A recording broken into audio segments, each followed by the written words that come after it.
ٹوٹے ہوئے برتن سے پینا سرکار نے ایسے برتن کے منہ سے پینے سے منع فرمایا، کیونکہ ایک تو بے برکتی ہوتی ہے، دوسرا منہ کو بھی تکلیف ہوتی ہے۔ حضور امتی کے لیے کتنا حریص تھے، اور یہاں تک فرما دیا ٹوٹا ہوا برتن بھی استعمال نہیں کرنا۔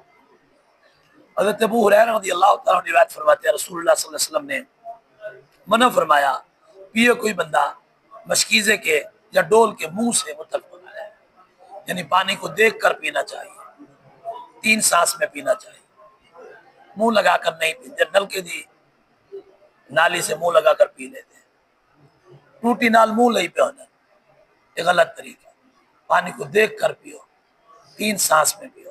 اس لیے حضور نے منع فرمایا مشکیزہ یا ڈول کے منہ سے پینا۔ حضرت ام ثابت کبشہ بنت ثابت جو حضرت حسان بن ثابت رضی اللہ تعالیٰ عنہ کی بہن تھی، انہی سے روایت فرماتے ہیں سرکار دو عالم صلی اللہ علیہ وسلم مجھ پر داخل ہوئے تو آپ نے مشکیزہ جو لٹکا ہوا تھا اس کے منہ سے پانی پیا کھڑے ہو کر۔ میں نے کیا کیا، میں گئی جہاں پر حضور نے منہ مبارک لگایا تھا، میں نے اس حصے کو کاٹ لیا، میں نے کاٹ لیا۔ کیوں کاٹا؟